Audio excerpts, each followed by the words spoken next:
Start the hype drive. Here we go. Hello everyone. Welcome to our stream all about the Skulls Showcase.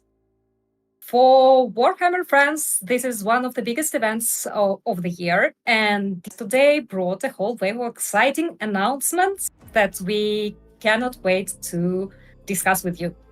So I'm Valeria, and I work as an influencer manager at Owlcat Games, and I'm not alone today. Let me introduce the awesome folks joining me today on our stream. So first is my wonderful colleague and our community manager, Starok.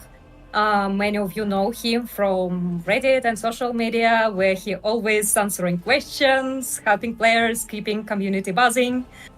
And we are also joined by two special guests today, both proud members of our All Mates Club and long-time fans of CRPG and the Warhammer universe. So first we have KormakrTV, a passionate enthusiast and content creator who recently actually hosted an amazing Rock Trader TTRPG session with some of the game's voice actors. Hope you'll not. Please. Of course. It was... Watch it after the show. Yeah. And last but not least, Slandered Gaming, a dedicated CRPG player and one of our long-standing supporters. So thank you so much for being with us today. Hello, guys. So, all right. And now that's everyone here. Let's jump in. So first things first, we want to hear from you, chat, and from you, our guests. How would you rate yesterday's showcase overall? Drop your score in the chat from 1 to 10, or if you're feeling dramatic, to exterminators. I don't know. And of course, I throw the same question to our guests. So how did the show land for you? What were your overall impression? Slandered, I give that ball to you. I thoroughly enjoyed it, but of course, the number one thing that I wanted to know from it was what is going to be the new Owlcat game, and I got that right off the bat. So I had a great show. I actually anticipated that I was going to spend an hour and a half waiting and trying to figure it out, but they kicked it off with exactly the information that I wanted. I thought the trailer was fantastic, and I did also want to know about Mechanicus too. So it was great to see a trailer about that, get some more information. All in all, I had a great time with the show. How many points would you give it? What was the scale again? 1 to Exterminatus? Yeah. I thought it was fantastic. I had a great time. I got everything I wanted from it. This man always has a fantastic day, you know. I do what I can. I try. Yeah, I see that the opinions divided in the chat from 10 to 10, and some give only 2 points. I saw this comment. Yes, 2 out of 10. So the opinions right. Kormakr, what do you think? I think I'm going to join on the 2-point point giving there. For me, it was not a Skulls events, but in Owlcat events, as I mentioned earlier in our internal chat, because you guys took the show from the very get-go with the announcement, with the DLC trailer, and then everything after was okay in terms of what has been presented. Probably because it's not my personal preference, like boomer shooters, bolt gun. There was a little highlight for me in terms of Mechanicus 2, because I do love turn-based strategy, and it's kind of like the closest XCOM-y game that we get besides Chaos Gate into that direction. Everything else was kind of okay, especially this weird mix of amazing graphics at intro and then turning into a mobile game. That game that had the cinematic from the authors of the 9th edition cinematic, right? Like I think so, yeah. And I think it was voiced with the voice actor of Heinrichs as well. Yeah, exactly. Oh, really? Yeah. Oh, yeah, Chris was behind it. Nice. Yeah, I was also not expecting that. So overall, sadly, a 10 out of 2 out of 10 points I would give it, and those 2 points are straight for Owlcat games, and it's not because I'm a guest here; it's my honest opinion. So if I ask you guys what surprised you the most in that show, what was it?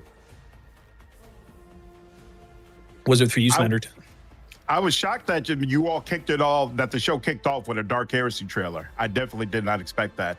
Honestly, I thought it was going to end with that trailer. So to get that right from the beginning, definitely, it was a shock, not only for me, but just about everybody in my chat. When that Owlcat symbol came up, we were like, whoa, this is how we're kicking things off?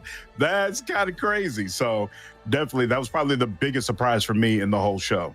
And Kormaker mentioned, and I forgot to say as well, I am actually excited about Bolt Gun 2. I'm not big into first-person shooters, but I actually really enjoyed that game, and I probably will check out the sequel. And I hadn't even considered that they were already working on the next entry, and so it was cool to see that trailer as well.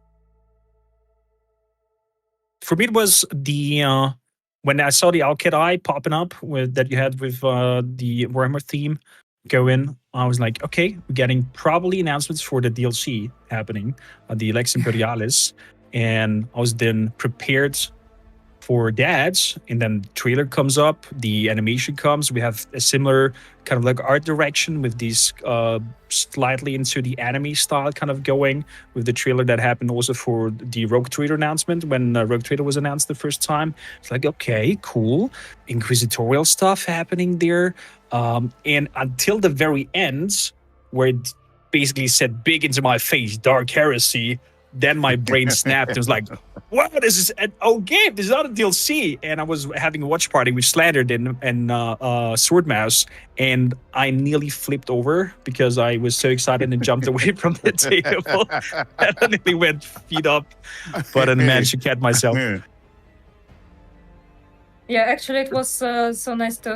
I watched several, dedicated to Skulls, and it was actually easy to track reactions on our announcements because they were, at the very beginning, and the way you react on this is actually, I think that many people reacted. So first, people started with like, oh, this is new DLC for Rogue Trader, or stop, it's not Rogue Trader, or wow, what is it? Or wow, it's Dark Heresy. So Right. the line was like that. Fun fact here is that the actual like the graphics, these anime like you said, were made by the same people who did the video for the first one. I thought as much, yeah.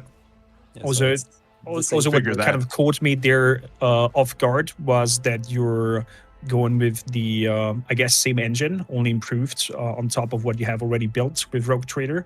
And that's why I was, okay, this is visually kind of like a better looking Rogue Trader direction. Is this Rogue Trader? Is it not? And then, bam, big, we'll talk fat about that Dark later. Heresy. We'll talk about that later a bit.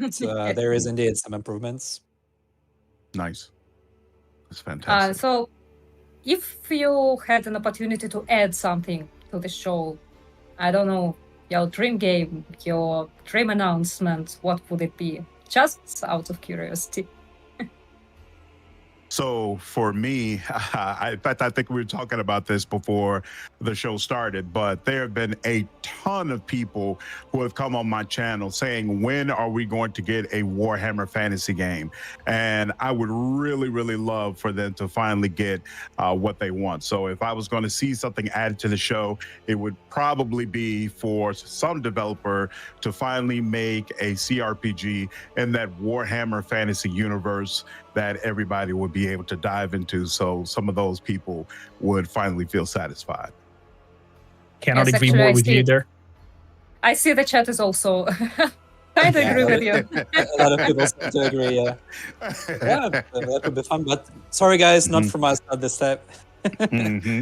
He said, not this time, not no. Just note I this don't down. control that, sorry.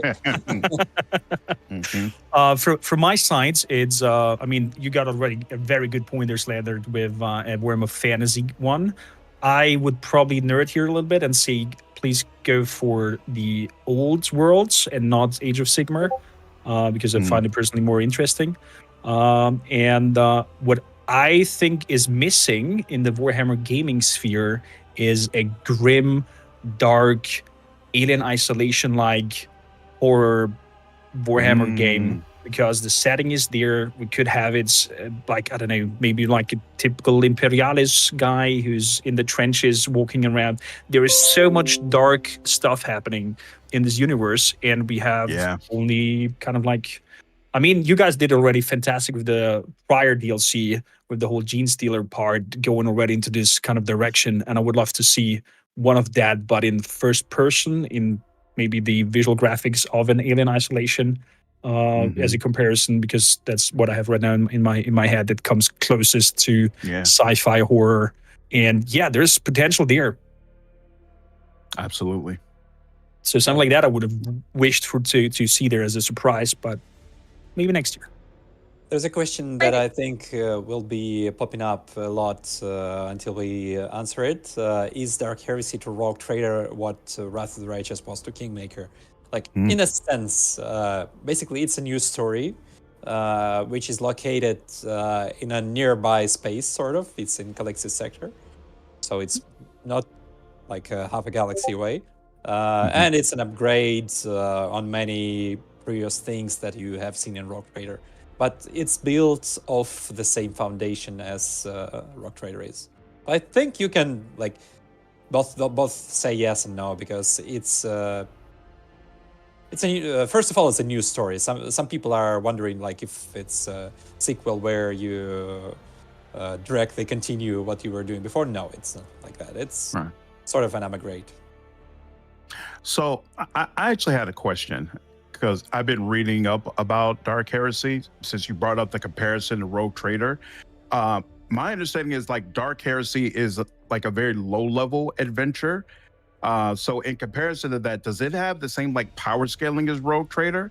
Like by the end of Rogue Trader, you could take one character and feel like you're dominating everything on the screen. Does Dark Heresy work the same way, or is it going to be very different?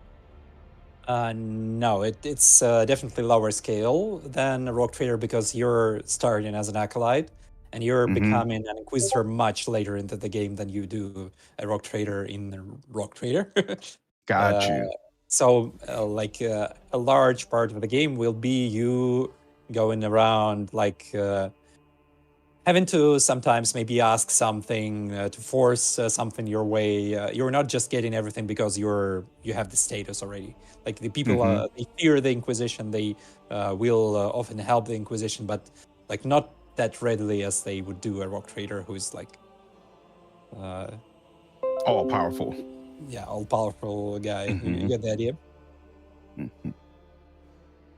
So are we going to go more into the dirty, nitty-gritty, so to say, in terms of investigation as an acolyte of the Inquisition, and be more based on story-heavy skill checks kind of things, compared to the more like heavier action-based approach that we had with Rogue Trader? There will be a special system related to investigations. Nice. Which will... Based on the tabletop? I'll be honest, I haven't played the investigation system itself in tabletop. I'm not sure there is even any...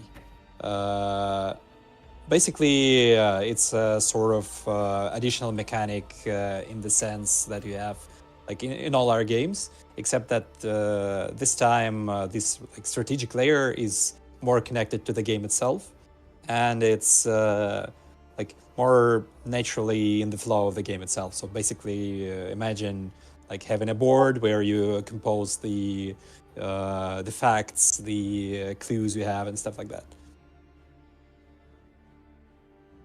I don't have any direct description of the system itself, but it's too early to, first of all, tell in detail about it, and it's pretty early in development to the point where it can change like in many aspects yet. But yeah, basically there will be an investigation system.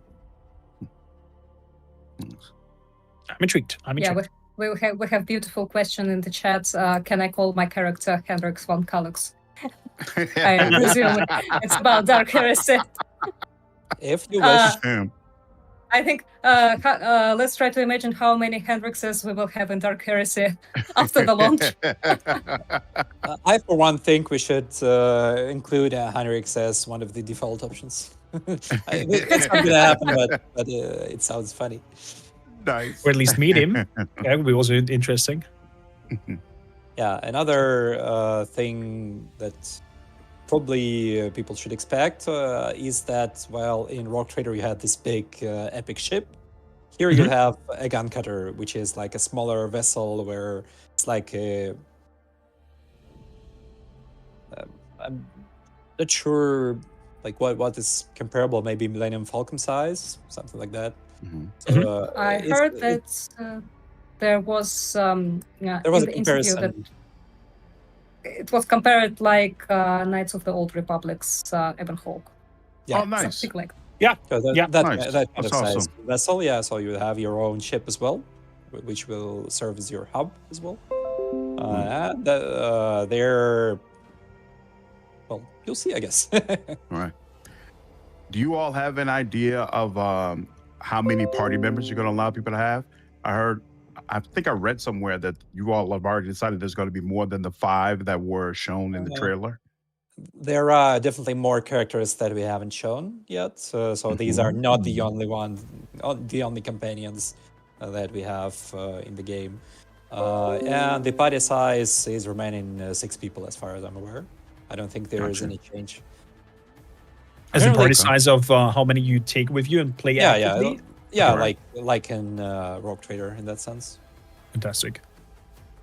Basically, this game takes a lot of good things and like good moves from Rogue Trader and improves on them. That's the idea. Nice. yeah. So- That's how we started to discuss Skulls and ended up discussing Dark Heresy only. Well, you can blame us because Whoops. it's No, one of no. the biggest announcements, and there is our interest in that. That's actually amazing because you know when you have an announcement that everyone would like to discuss, what can be better, you know, for game studio. Absolutely. So okay, then let's fully move to Dark Heresy from Skulls. So I'm not Shall sure if we show everyone. the trailer again, perhaps, just for people to remind them. Yeah, that's actually was my thought also. Even if you already watched the trailer, it's worth to rewatch it again because actually It's I think awesome. it's pretty cool. It's awesome. Yeah. It is fantastic. Okay, yeah, let's see the trailer. We have our own Adeptus Mechanicus working behind the screen, so let's go. Love it. I can't wait to see Karamazov. Difficult It's name. not Karamazov. Again. Is it not? It's Anton Zerbe.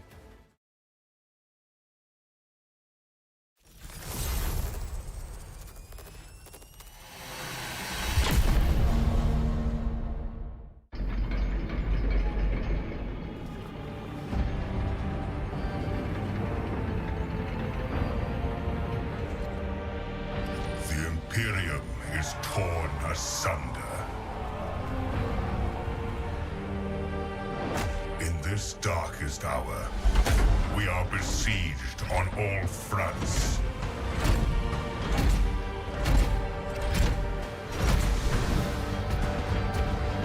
By enemies from within.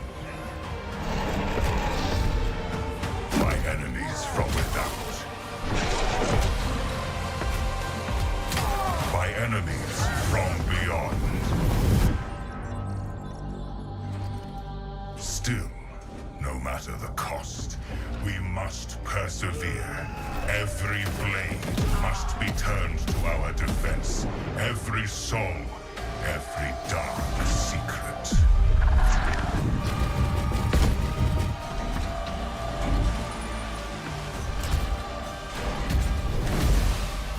For if we fail, all will fall into the damnation of eternal night.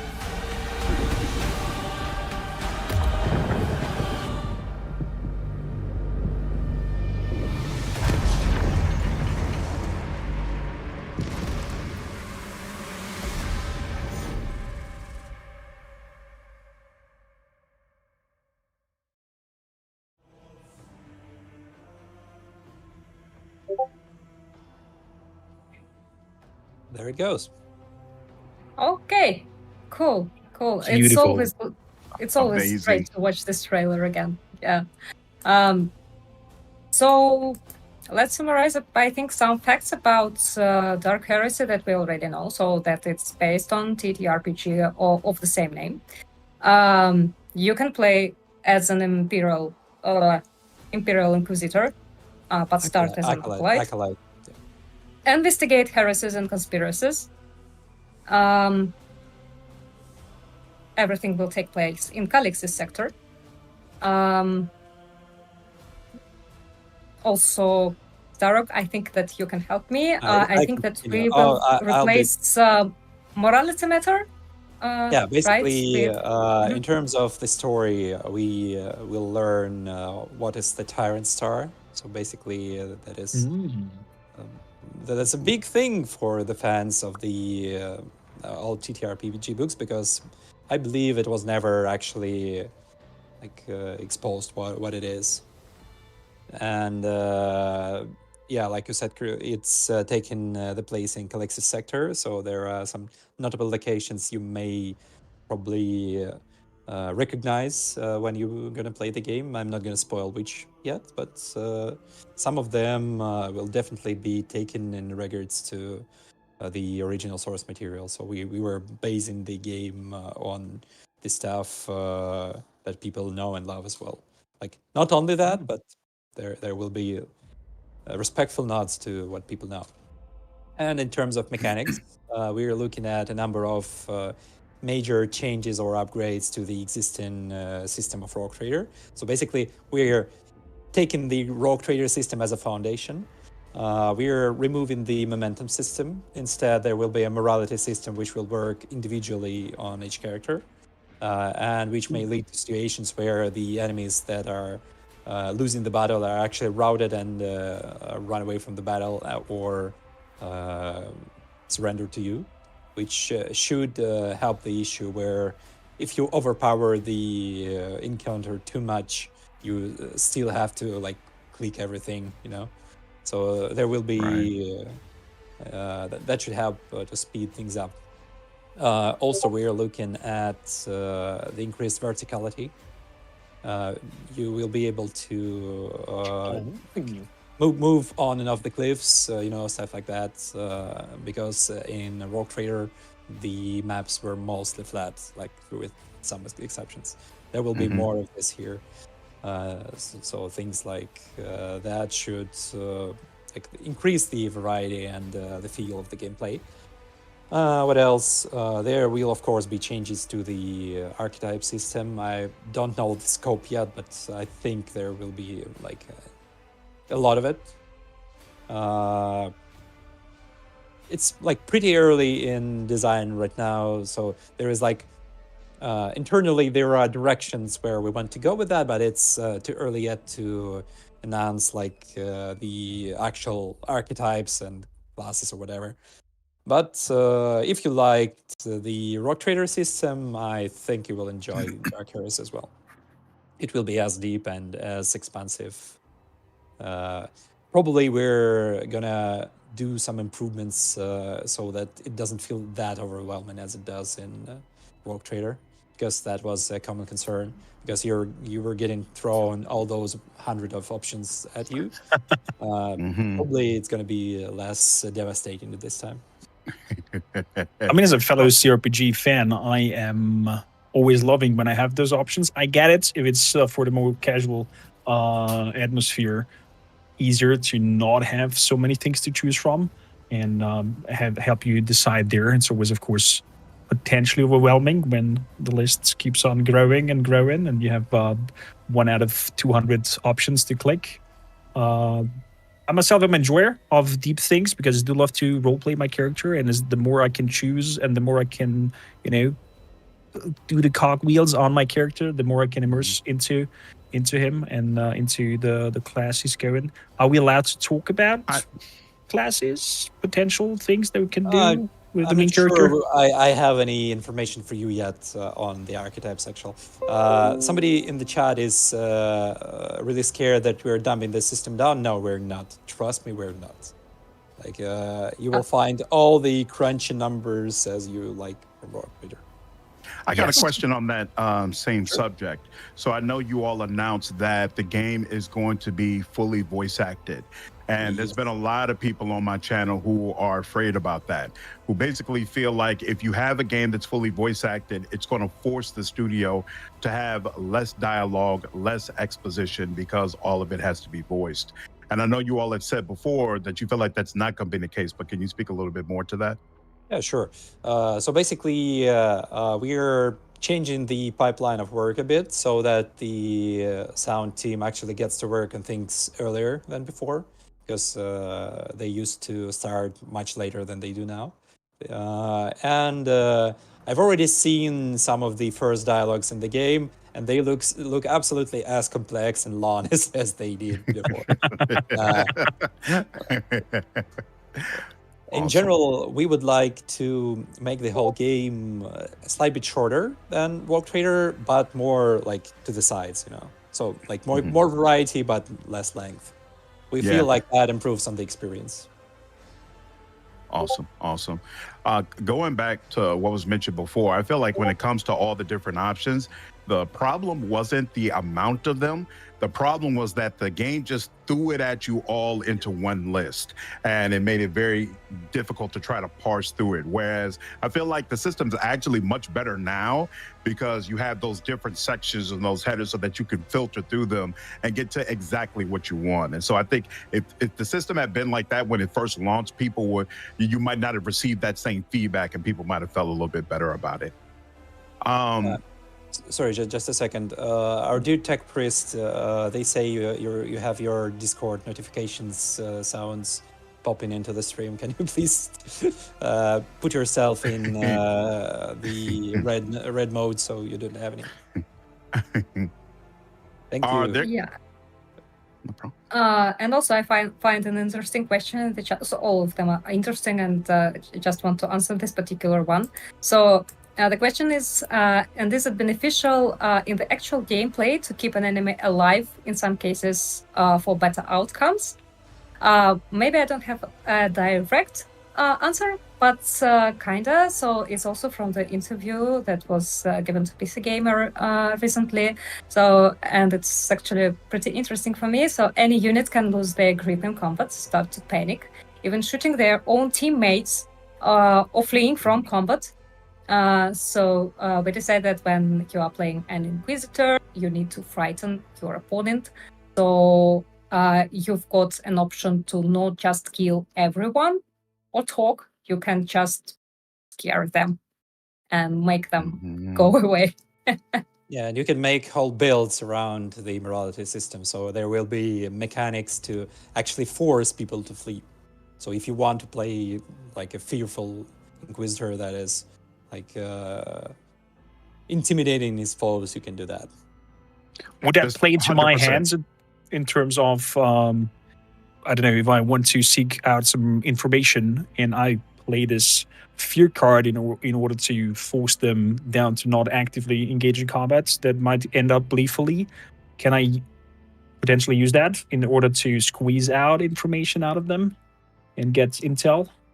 To be honest, I don't know. Don't know yet. These details have not been finished up yet, so maybe. Will there be romances in the game, where there were in Rogue Trader? Of course. We're not going to talk which of them are romanceable, but I don't know how many kiss the crew comments that I've seen already. So roughly as many as in Rogue Trader, something like that. Awesome. So I know you said you can't talk about the classes, but I think this is more, I guess you could say, like origins if we're going to relate it to Rogue Trader. But can you talk a little bit about some of the different options that players will have for who their main character will be compared to what we had available in Rogue Trader? Like when I was looking at Dark Heresy, I guess you had the option, like you could be a tech priest if you wanted to, and some of the other like different options that we couldn't do in the last game.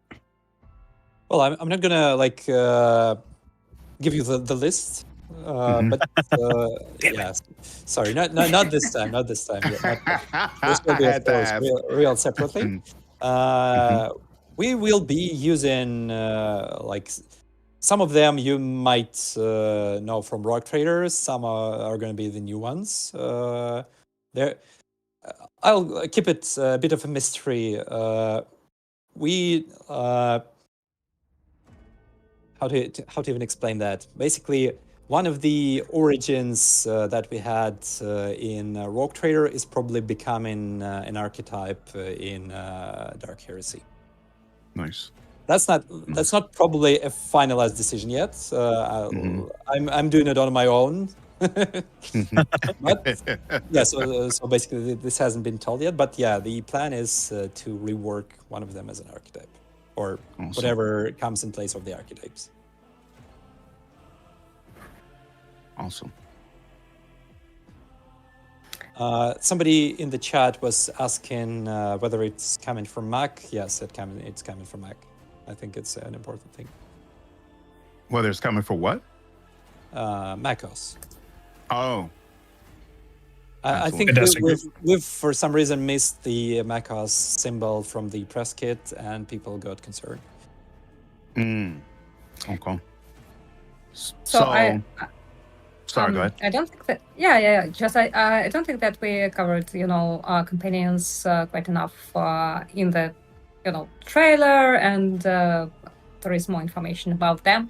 And for me, it's quite an interesting variety of companions of those 5 that we have shown on our website. So I really would like to hear your thoughts about the companions, because when I saw the announcement ongoing, there was like "Groot" in the chat. So I wonder if you had the same reaction, and what you think about our companion from Kaita-chan and all other guys. I love the list of companions. I feel like right off the bat comes off as a very, very diverse group. And so it makes me very interested in digging more into their backgrounds and figuring out why they've decided to work with the Inquisition. And absolutely, my comment section and Reddit has been blowing up with all the people like, oh, wow, we're going to be able to have recruiting. Oh, wow, is he really a way seeker? And all that kind of stuff. And so I feel like right off the bat, you could tell this is going to be a very, very different experience from Rogue Trader. And so that makes me even more excited. But I do want to say, and I've seen multiple people mention this in the chat, I'm really hoping that somehow, some way, we'll be able to get a Night Lord as one of our companions as well. We'll see, though. Speaking of Night Lord. Okay. Dangerous, no? Speaking of Night Lords, how do you feel about those? Taking place in the game. I know nothing about the Night Lords, but I will say that sequence where one pops up in the trailer was absolutely fantastic and was a really, really strong, oh, wow, these guys are absolutely ruthless type of sequence. So that's one of the things that I'm going to be looking into more, finding out more about the Night Lords and making sure I'm well versed on them before the game comes out. But I'm really, really excited about them being an opponent. What I can tell you about the Night Lords being super grim, and I think it might be quite of a stretch in order to maybe we can force them to do something for us, as the Inquisition normally does, in order to gather your companions, more like do what I say or you end up dead situation. Imagine of people who like to wear the skin of their enemy on their face as a trophy. That's kind of like the Night Lords. I don't know if they would team up with us. I was super excited to see. Have around. I'm super excited to see lights being shone about different chapters. That normally you always get your typical Ultramarines against the I don't know, Chaos of Nurgle or some, the classical go-to chapters that you always see in media and in games. And I'm very excited that we get some new lights on chapters that have not seen yet a lot of lights and scenery. And my jaw just dropped when I saw him squish the one head and then aim for the other one, the bolt pistol, and then of course, as always, Owlcat and accuracy, chef's kiss, bolt pistol hits, whole body just poof. Because for those who might not know and are here for the first time as well, bolt guns and pistols are basically automated or half automated little rocket launchers in the size of a bullet, and it's devastating damage that they do, and I love it. I loved it. I was just excited on my table and was screaming at the screen, and was hoping that Owlcat says game comes out tomorrow, but I guess that's just wishful thinking. Not yet, not yet. Speaking of the Night Lords, did you guys notice who is writing some story in the collector's edition? I bet you didn't. No. Go open and check it. Like Okay. go on the website, look at the collector's edition, and pay attention to the story that is a part of that edition. Right now, jumping in it. Dark Heresy Collector's Edition. You see a crude?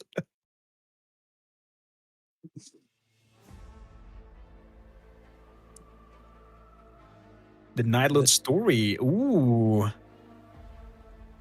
And Inquisitorial insignia in the box as well, and a crude companion miniature. It's important who is writing that story. The author of the Horus Heresy novels. Yo, that's crazy. Oh! Wow, Mr. Aaron Dembski Bowden. That's crazy. That's the guy who wrote about the Night Lords, actually.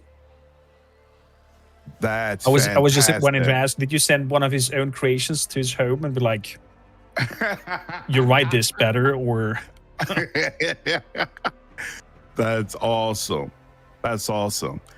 So, considering that Dark Heresy, it seems like it's going to be such a different game from Rogue Trader.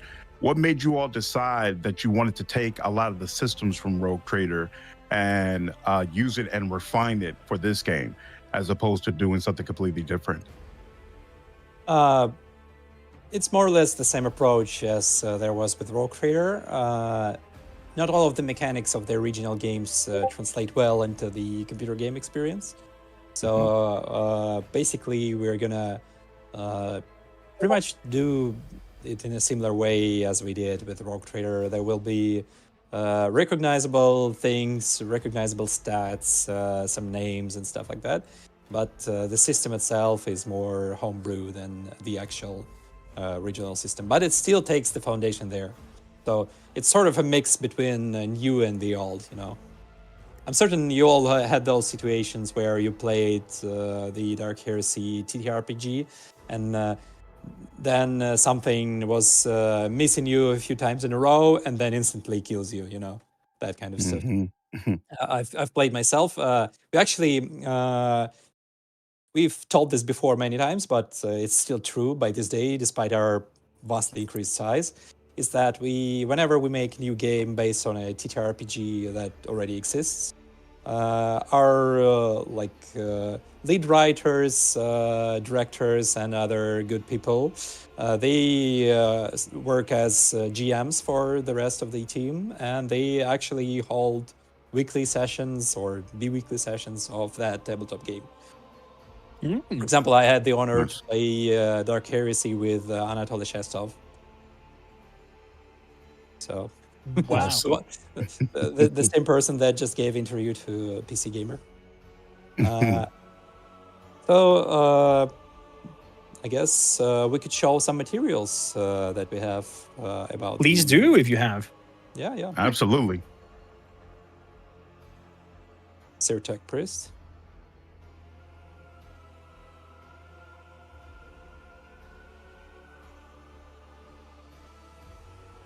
So we do here have some concept arts. Yeah. Oh, keep it Yeah, going. go on. No, please go. I will follow that. Right. So here you got Anton Zerber, which is a pretty famous person in the tabletop RPG of the same name. You can read some Wikipedia on him or whatever. Basically, we do the honor of like more or less preserving the character general personality, so to say. I hope you guys will like how we portrayed him. I think it's majestic, very dreadful. He has that special helmet that is really, really hard to mess with anything. Like you. Yeah, the armor is recognize sick. him. Yeah. So I see a question in the chat on YouTube. So is this guy our boss or the concept art for player character? So it's definitely That's not not a player character. not a player no, no. character. Yeah. That's the guy you have seen in the trailer. Yeah. Also, so one more question about will Dark Heresy be turn-based? So yes, definitely. Yeah, exactly as in Rogue Trader. So okay, here you see the protagonist. Basically, this is your like no-name acolyte that you're similar to what we had in Rogue Trader for the like the guy who was on the key art, the guy who was on some of the portraits. So this is your basically default appearance. Nice, It's looks not- good. It gives me some Eisenhower vibes in terms of the style, the look of it. Of course, not as ornated and big as and Eisenhower I himself. think but- this is a good time to mention that in Dark Heresy we are improving the visuals of the game. We've considerably increased the polygons on the models. We are redrawing all the models with more detail, even those that you've seen in Rogue Trader, they will be redrawn and updated for Dark Heresy. So it's not just a one-to-one transition. Nice. That's awesome. That's what threw me off a little bit when we saw the trailers. Like, this is looking visually better and more It's, improved. We've actually made those a bit better, and I think the animations are done like not from scratch, but updated from Rogue Trader as well. Nice. Very good. Awesome. So there is a question. I saw it both in the chat on Twitch and on YouTube. So does the character editor allow you to create a female Inquisitor? Yeah, of course. Will this game have co-op? Yeah, same way as Rogue Trader, most likely. It hasn't Okay, been nice. like decided on the actual form completely, but most likely it's gonna work the same way, where you have one main protagonist and the team of his supporters and retinue. Nice. So, whatever, what are we looking at here? Is that our office? I believe that's the office of Anton Zerbe, if I remember right. Let me take a look. Damn it, not So, ours. yeah, basically that's the room where we come to report. So Nice. similar to what you had in Rogue Trader when you were coming to report to Calcasar. So that's the last concept art we have for today. I suppose at least that's the message I got from our It's tech priest. It's not too rich, sorry. Yes, but I also saw a good question in the chat, because I don't think that we dive deep into this question. So, who is that Zerpa Space Marine? Why is he so large? So I believe that we should a little bit talk more about lore of Anton Zerpa, because not everyone know about him, I believe. So maybe Korm, you can tell us more about him. Do you know about him? I think I'm going to throw the ball to Stera, because I'm not sure where we are clinking onto his arch there. Well, I wouldn't go for any specific like time periods. We know that we're going after the Cicatrix Maledictum. Sorry if I pronounce it incorrectly.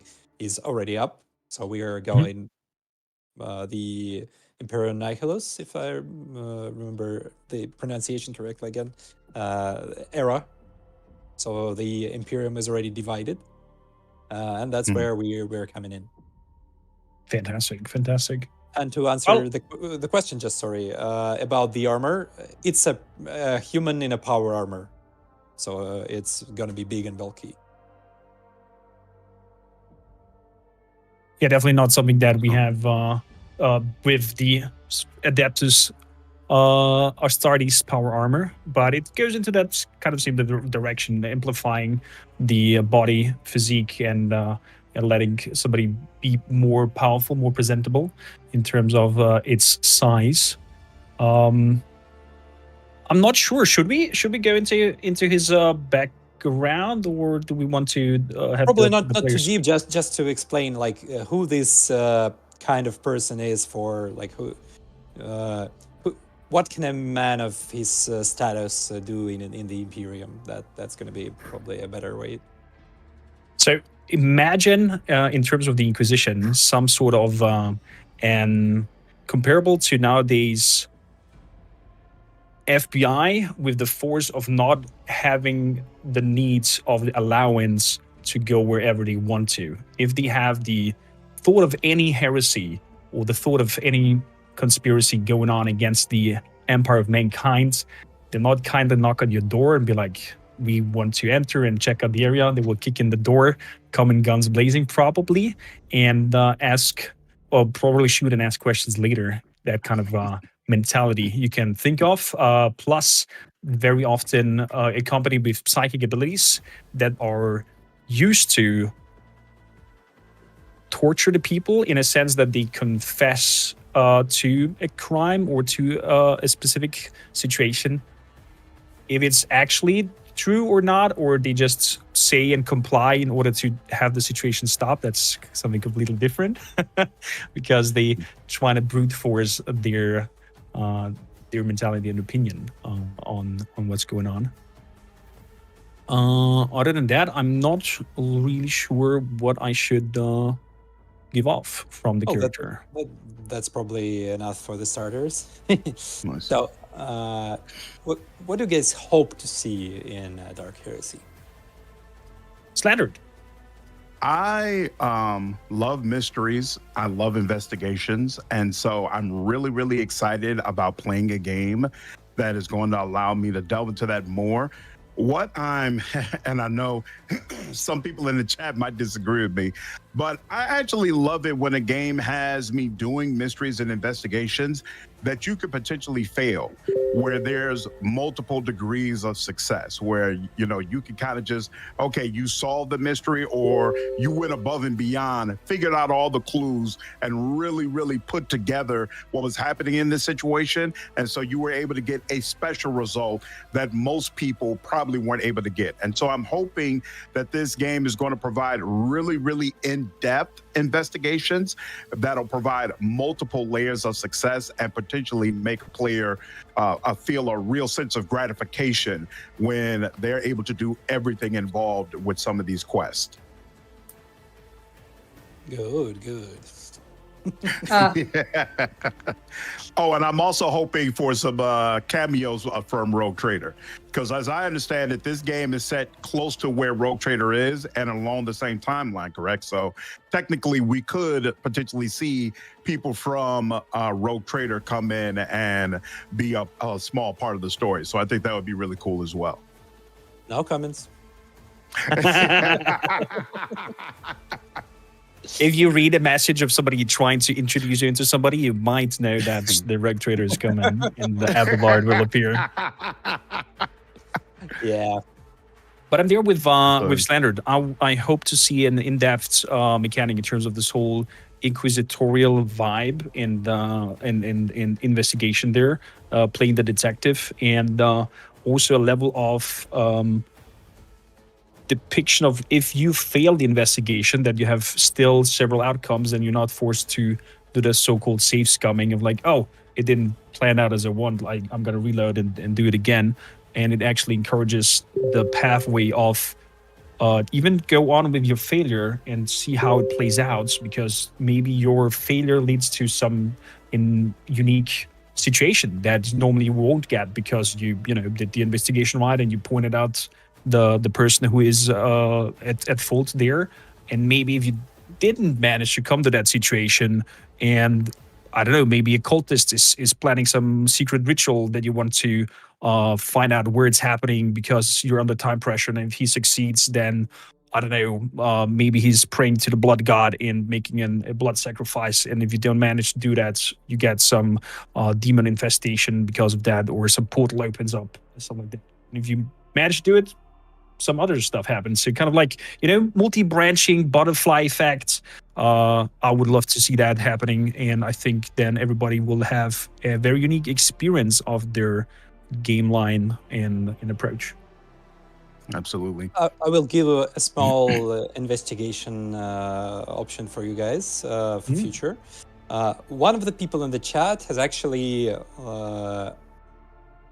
figured out correctly what kind of person would make an appearance in Dark Heresy. I'm not going to comment which one, but you guys could try to figure it out from the chat. I think the rest is correct with Pascal. That. I'll do that.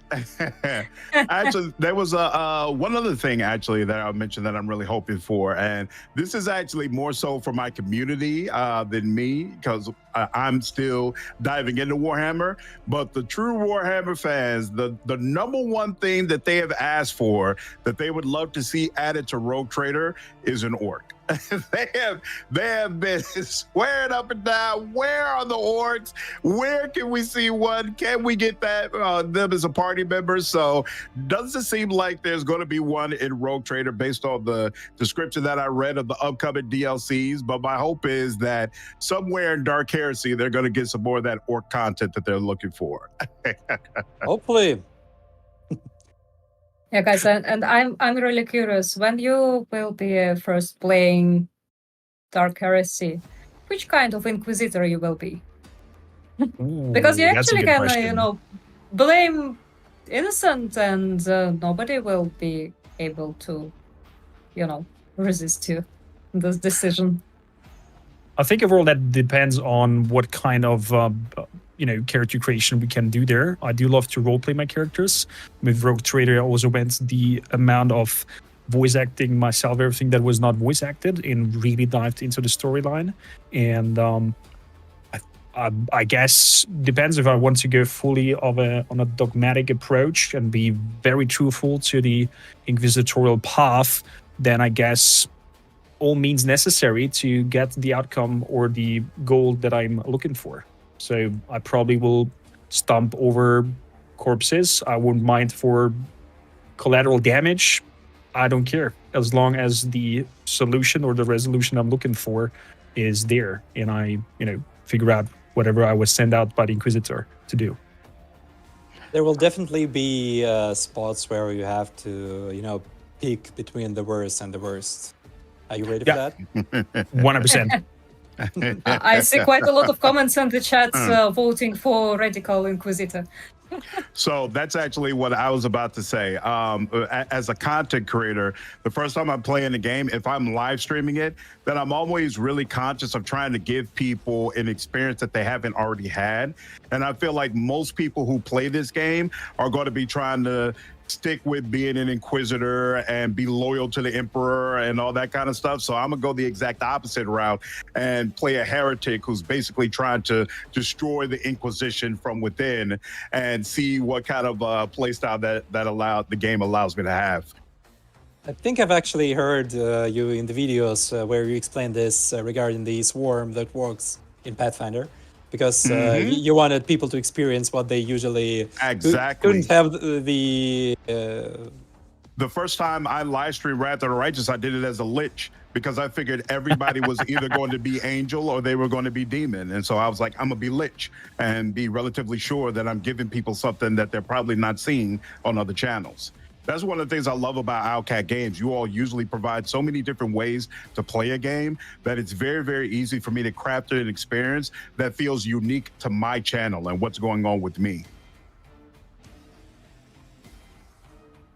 Two different opinions. We've already heard, but chat is still voting for Radical, I think. I mean, it's the kind of cliche approach, as Slandered mentions, and probably most of them will want to have the most OG inquisitorial experience before they go and branch out to try out an heretical approach or a different thing.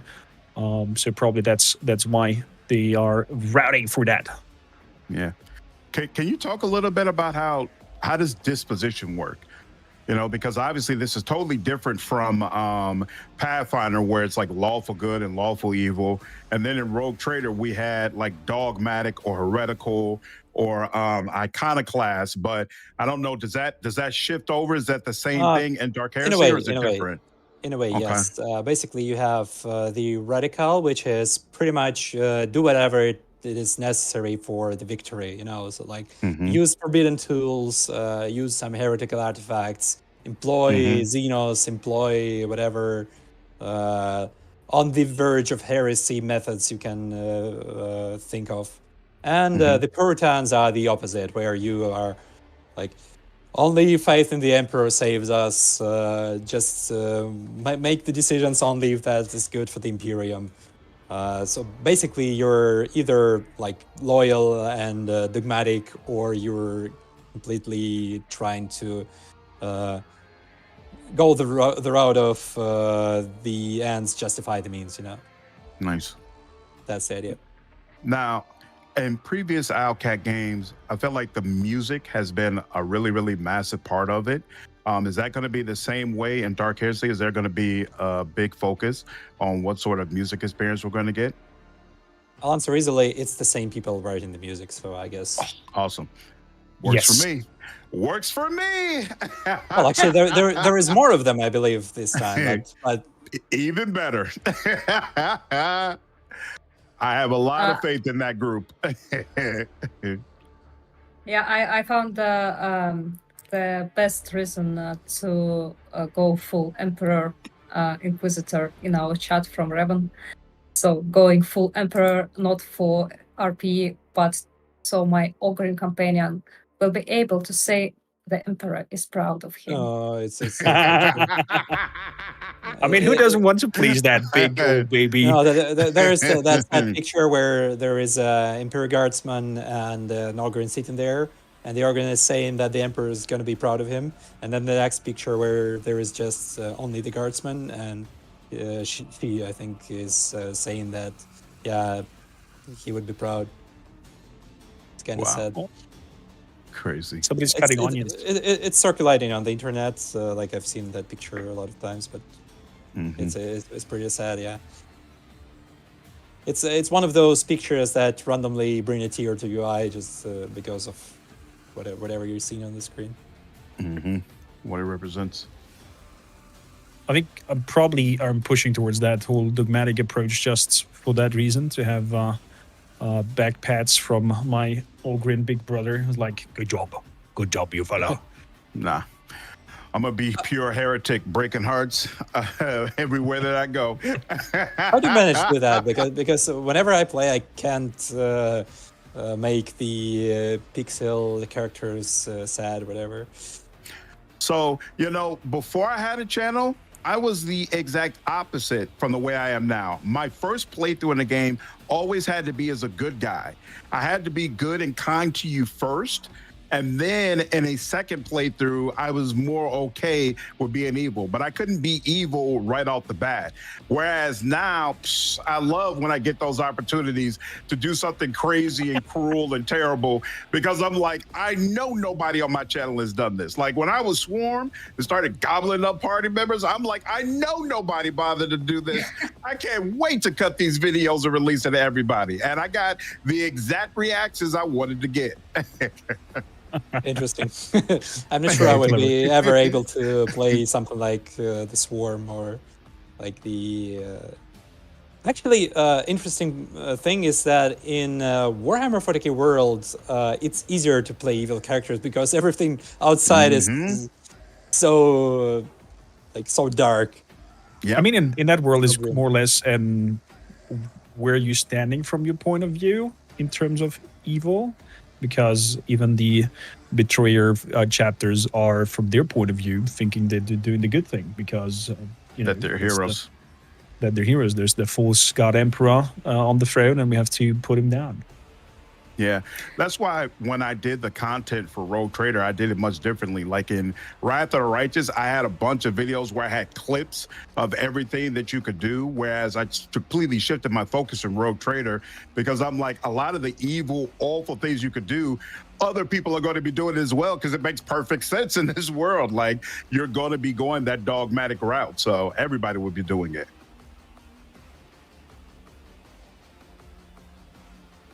So I see question in the chat, is alpha possible this year or is it still too early for it to be announced? So actually it's still early to be announced, but what we can say is that there will be alpha and beta test.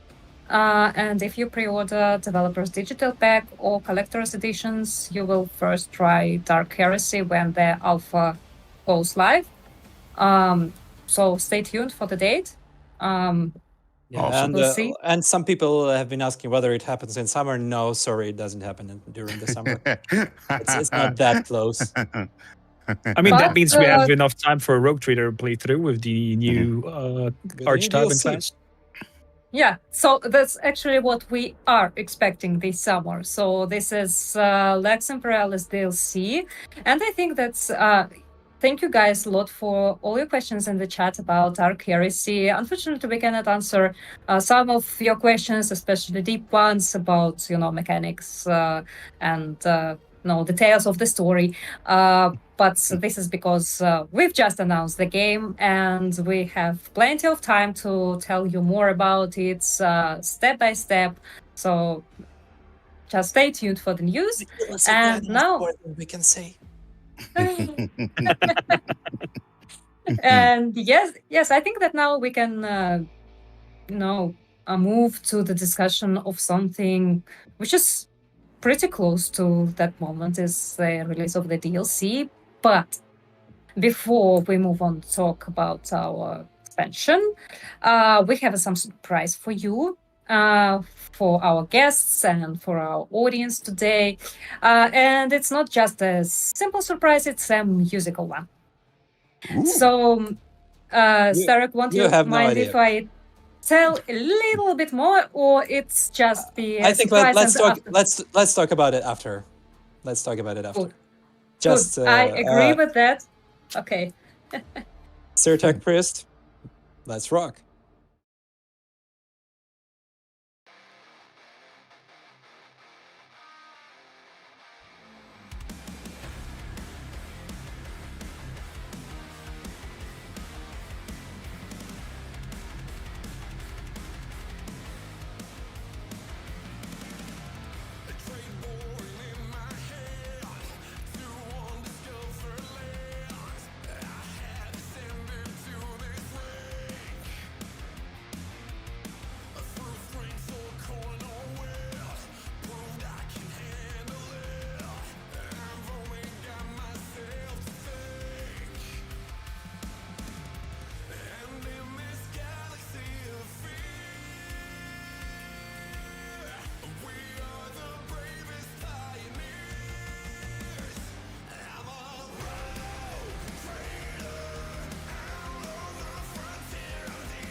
Ooh. Wow.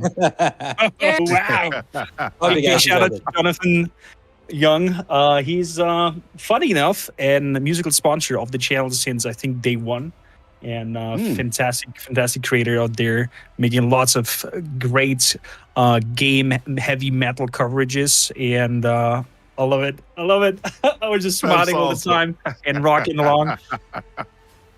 That's I think awesome. by the end of the stream, we should turn this on again much louder. Yeah. To keep everyone awake, you know. Sorry for those who don't love Absolutely. heavy metal, but we're actually really proud of this collaboration. So the song That's turned out awesome. so good, so good. So don't forget to check Jonathan Young YouTube channel, as Korm said. There are plenty of great music there. So hope Yeah. this track will inspire you to play more Rogue Trader game. So yeah. Yeah, and I think he's doing a whole Warhammer album, so check that out as well. Fantastic. This track should be already on his channel if you guys want to check it out. But I think we'll just turn it on again at the end of the stream just so you guys can enjoy it. But Awesome. yeah, this collaboration was one of the most fun we ever had, I believe. Yeah, That's and awesome. thus it leads us actually to Rogue Trader theme. So our upcoming expansion, Lex Imperialis, launches on June 24th. It brings you additional 15 hours of narrative-driven gameplay, diving deep awesome. into Ironclad of the Imperial lore, and introducing a powerful new faction, the Adeptus Arbites. So yeah, you will unravel the dark secrets of House von Valancius, navigating dangerous web of justice, duty, and betrayal, and of course, you will have a familiar. And they're begging for the new companion portrait. Shall we give in to the wishes? What? I saw this question quite a lot of times in the chat, Yeah. and I just Solomon waited for the moment. Antar hasn't yet been shown, and probably this is the good time we finally reveal how he looks. So, Sir Tech Priest, can we please have the big guy on the screen? No.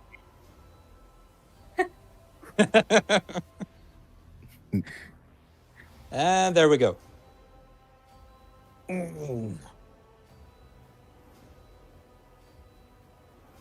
It's like so Will you amazing. introduce him, Starok? You are not Abelard, but please introduce Yeah, him. sorry, we have no Abelard here today. So you have Solomon Antar, the Adeptus Arbites, which He will be looks joining us. amazing. Yeah, that guy is brutal. And his in-game model is as brutal as well. The jaw, like that jaw. Wow. We actually had an issue where it was sticking out of the helmets. Because it was Really? that big, yeah. Yo. So that guy he's will... only- Sorry, go ahead. That guy will give you all the vibes you expect. I'm fairly certain of it. Like, a lot of people expect a specific approach from the Arbites that you imagine when you think of the faction. I'm pretty sure he's a good example of what an Arbites is. And going forward, I've seen some questions about his alignment, basically whether it's possible to corrupt him. Let's just say things swing many ways. Oh, That's awesome. So he's holding a shotgun, right? Yeah, he's the Vigilant, I think, the ones one that that specialize specializes in in the shotguns? shotguns. Yeah. That's awesome. That's exactly the one that I want to experiment with, because honestly, I haven't ever been impressed with shotguns or Rogue Trader, but the fact that you all are now making this origin have an option that specifically revolves around shotguns, and I assume you're in turn going to be adding some new shotguns or expanding some of the mechanics. I'm definitely going to be diving into this and seeing how it works. That's super cool. So I have an extremely important question in the chat about this companion. Is it possible to romance him? Yes. by both male and female. Both male and You're female. here. Nice. I hope you made a joke where, when it comes to the Roman scene, that he says, "I'm the law," and then it goes fade to black. Somebody is asking in the chat, what is the name of the dog? It's Glato. Glato is the name of the dog. Oh, that's very Wow. good. And of course, That's people awesome. already want to pet the dog. I mean, I understand. It looks. You may risk petting the dog. The consequences are not guaranteed.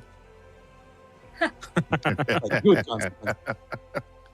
I have a question. In what later. chapter or when during your run in Rogue Trader do you bump into this character? And The Adeptus Arbites group is meeting you at Rykad Minoris. So Okay. basically, Nice.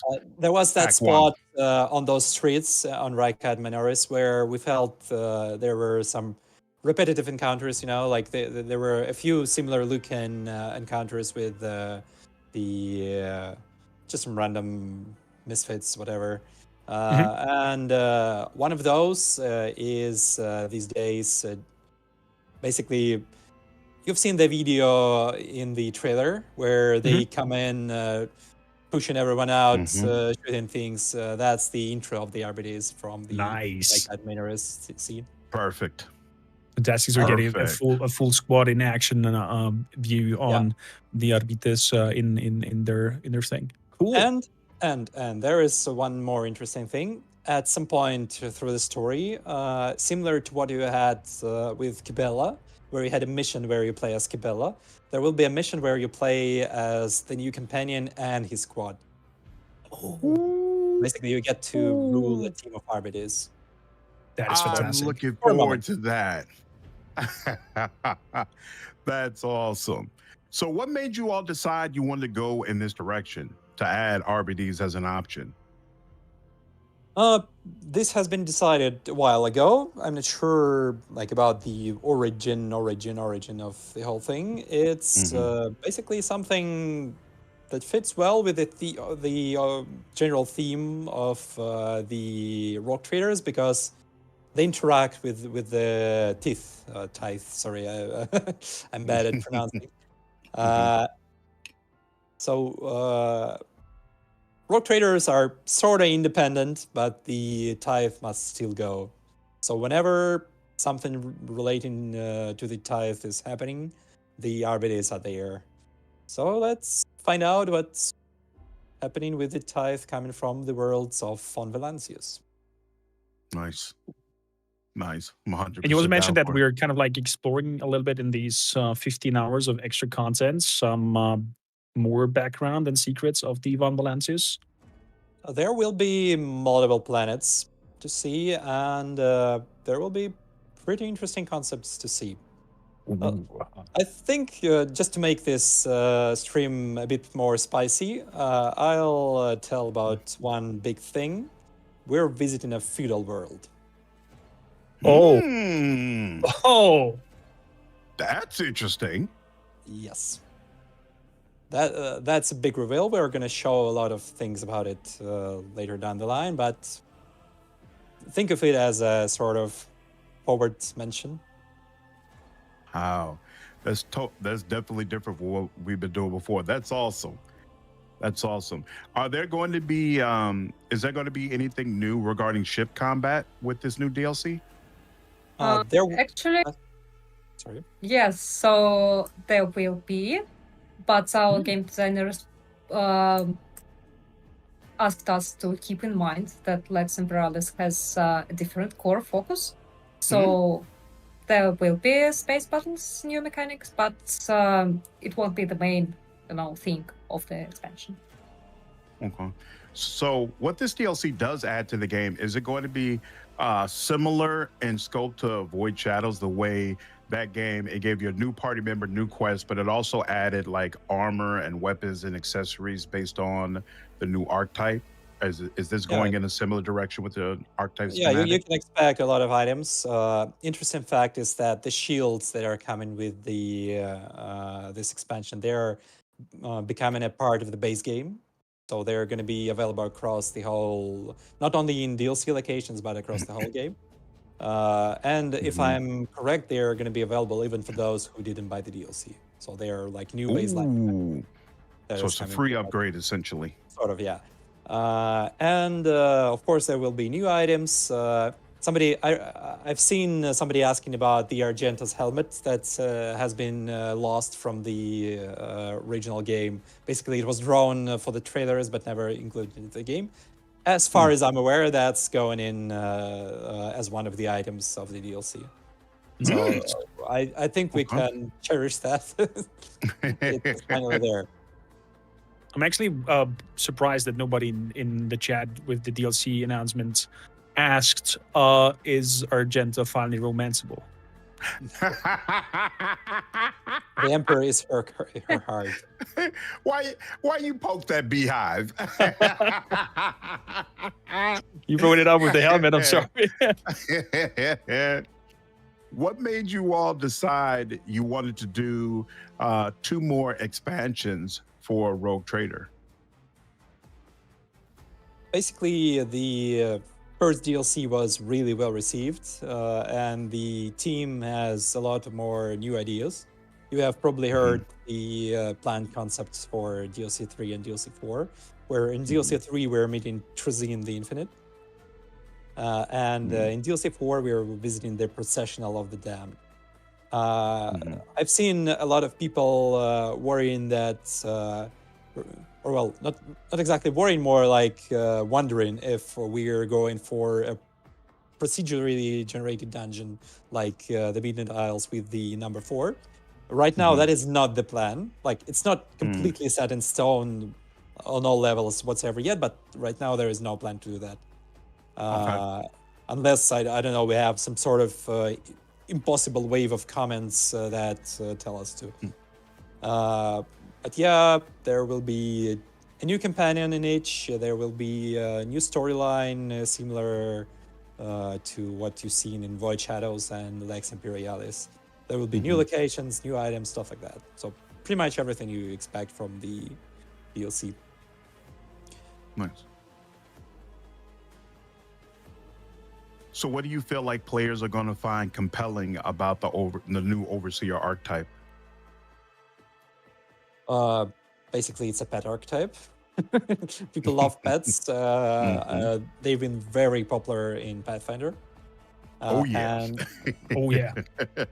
We specifically highlighted that you can actually bring 6 pets and 6 characters to a party, so which means it's 12 units on the field. Because people in Pathfinder love doing that. Absolutely. So in the end, we can basically swarm everything with Serbo Skulls. Yeah, and I personally love that it integrates so well with Pascal.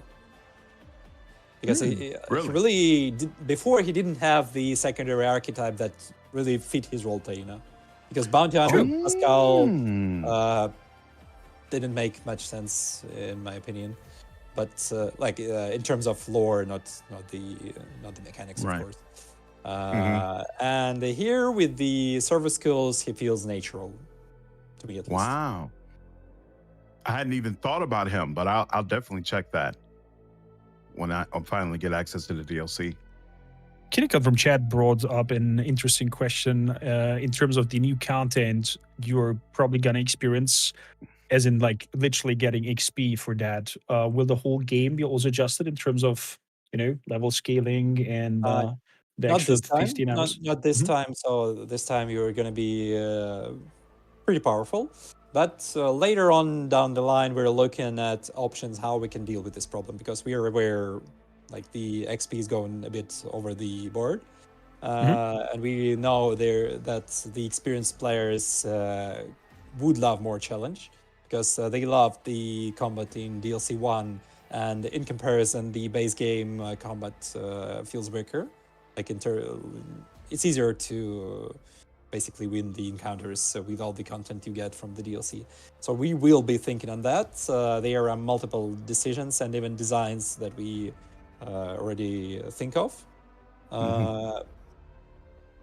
again, going forward, just for you guys, it's not set in stone yet, but it's been discussed, so keep it as is. One of the discussed options is basically a new difficulty level, which will bump up the difficulty even further, and probably give some sort of action economy limitations, you know. So you wouldn't be unfairer. Oh, sort man. of. Yeah. That's one of the Lockdown. ideas, to keep the status quo between the people who enjoy it as it is, and between people who want even more challenge. I mean, I understand it, but in the end, we have to think it is an story you guys want to tell, and of course, it is a nice boundary in terms of the mechanics, the gameplay, the combat loop, etc.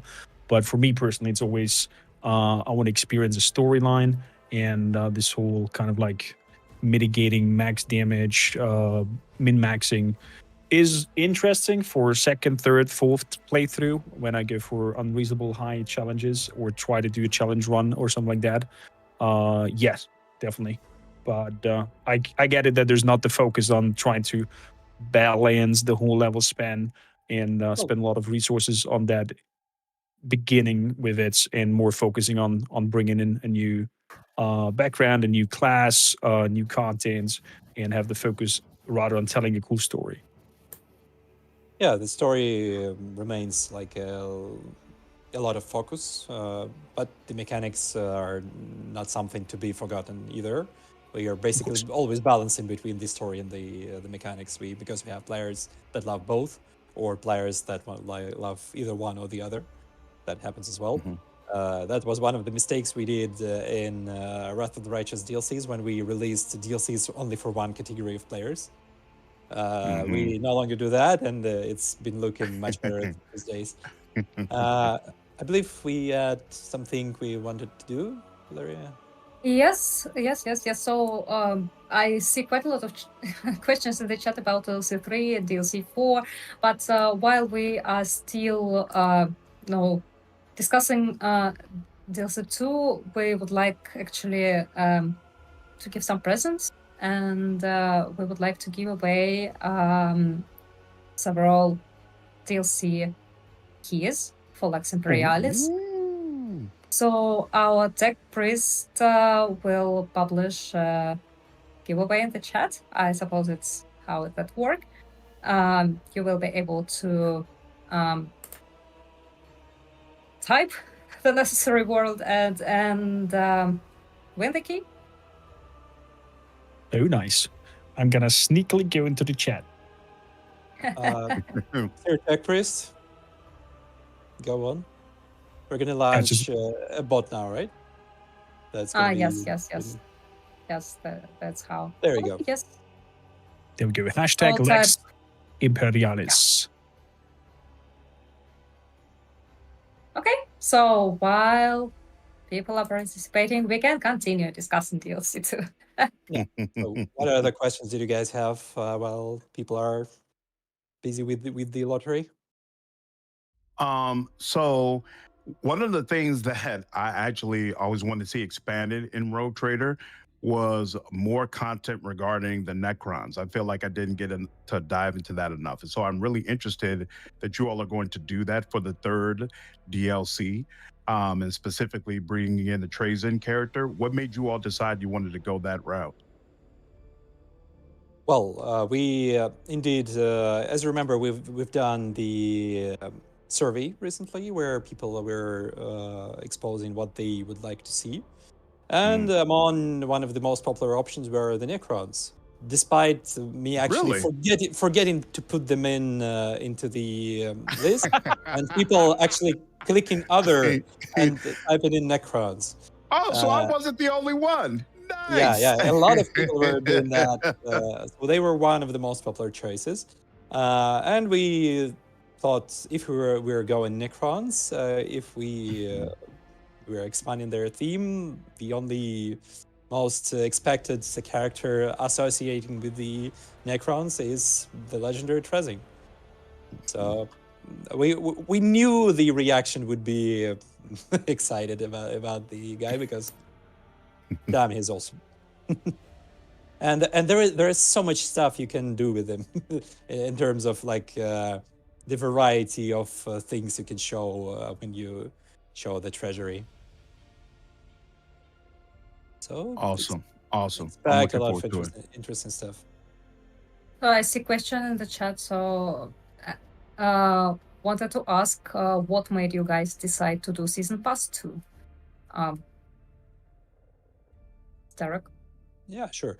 So, like I answered in the comments a few times before, we were monitoring the progress on DLC 1 and the sales for Season Pass 1, and the actual results of changing their approach, because we've effectively turned the DLCs into expansions.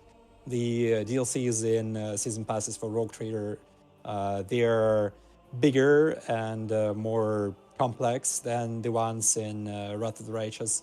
They are costly, much more costly.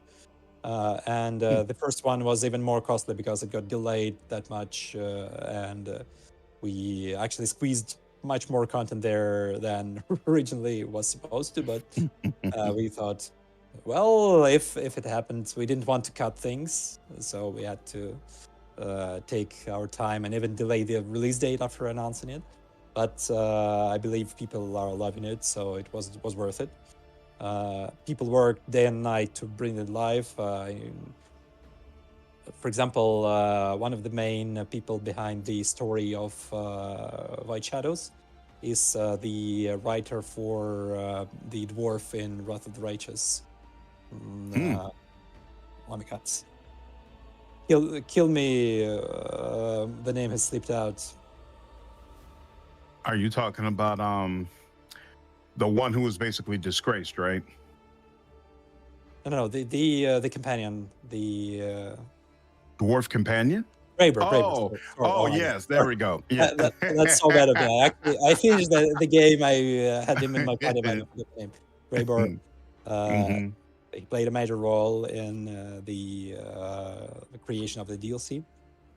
And generally, the team has poured their soul into the DLC. I can't call it otherwise. Guys, I will interrupt you for a second. We completely forgot that our giveaway works only in Twitch, because we use bot, which works with Twitch chat, not with YouTube one. So those who typing hashtag on YouTube, you can do the same on the chat on Twitch to participate. Sorry for this inconvenience. We will try to find solution for the next streams, but for this time it will be Twitch only. So we give you some additional time to turn on the stream on Twitch and participate. Sorry for interrupting your interesting conversation, guys. So it was an urgent announcement. It's understandable. Sorry, guys. Good catcher. It's a bit of... Well, you can still go to Twitch and try yourself now. So, where was I? So, go on. you were talking about the writer for Greyborn, that he was involved with the DLC, and that a lot of work and effort has been put into this DLC. Yeah. So when we've seen that the reception is really good, despite the additional costs that were required to make it, it was still worth it. So basically, it sold well enough. And the team still, like I said, has a lot of ideas where to go. There are still some ideas in stock in case there will be more, but I wouldn't put my coin on it. So basically, we'll see. Like it's hanging in the air again. Like if the Season Pass 2 sells well, we might see Season Pass 3 if we also have the team still willing to do that, because people tend to get tired of one setting or one like series of things. Totally understandable. So that brings up the question: the further season passes are not yet necessarily set in stone. Depends on the success of Lex Imperialis.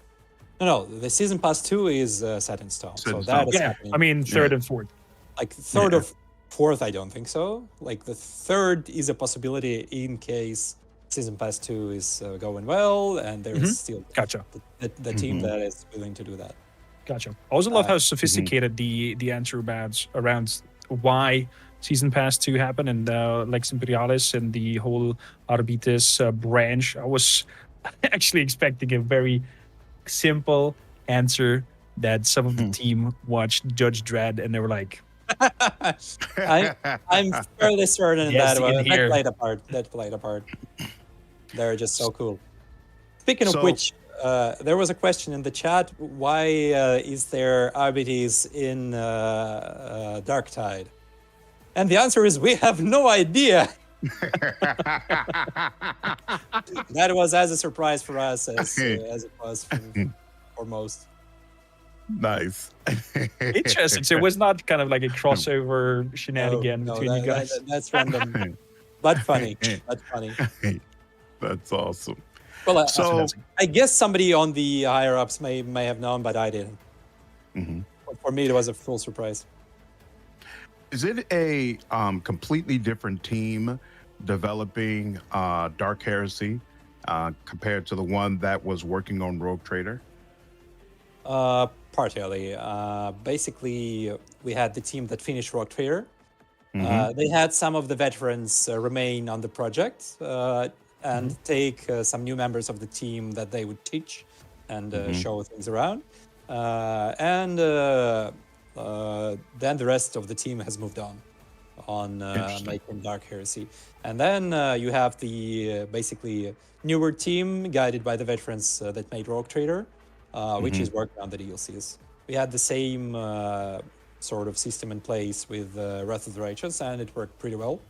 It used to be the team that made Pathfinder and Rogue Trader, and the people that remained behind were making the DLCs. So is Owlcat then at this time basically working on 3 games? Then it's the DLC for Rogue Trader, developing Dark Heresy, and then there's the Unreal Engine game that you all have repeatedly hinted at. Is this basically a musical chairs working on all 3 at one time? Sort of. We're pretty numerous these days.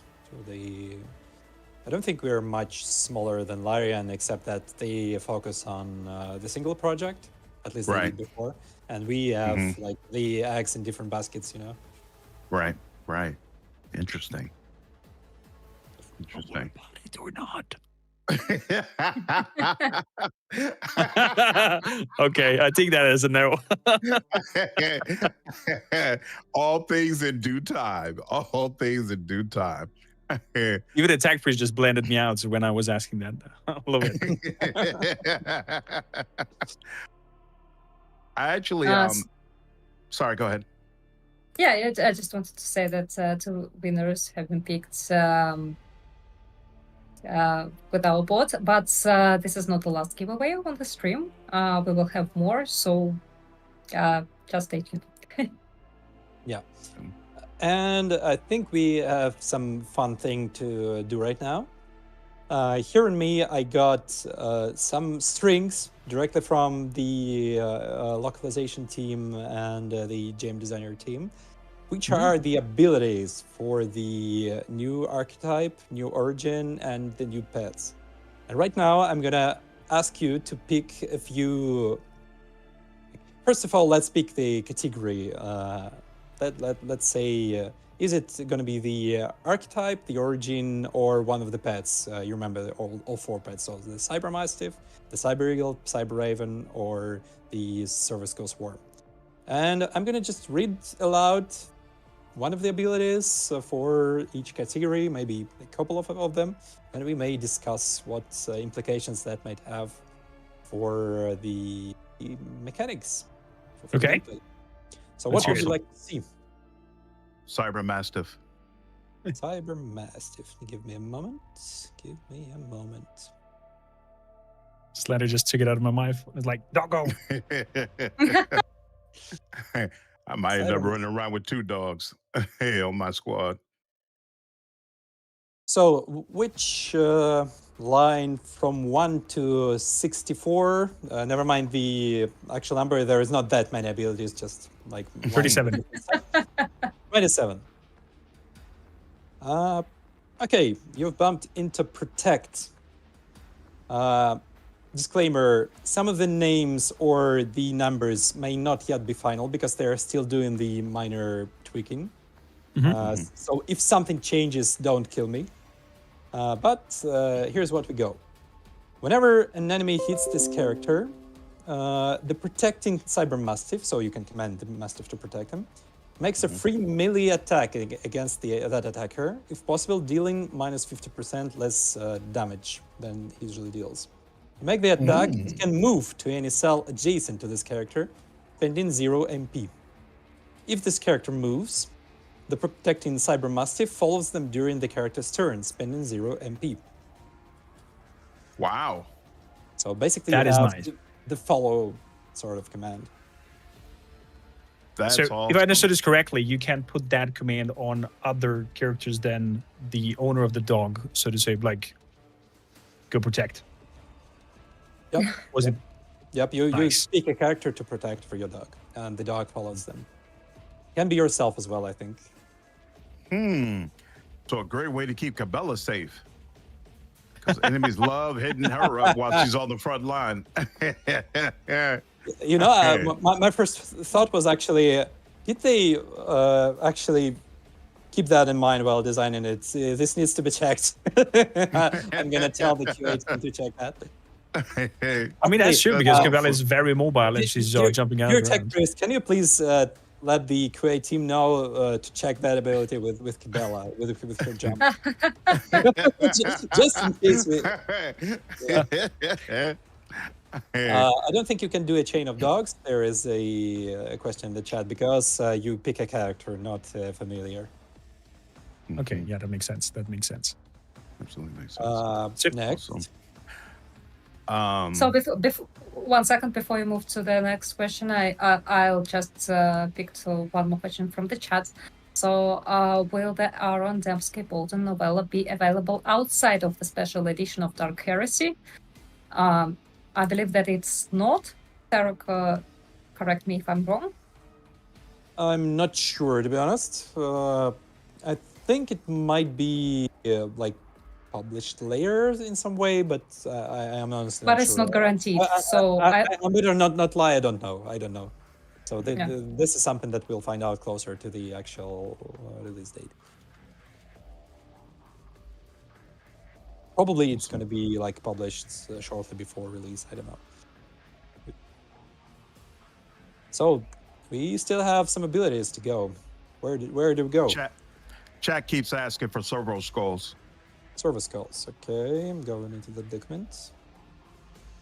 Servo Skulls. The line. Name me the line.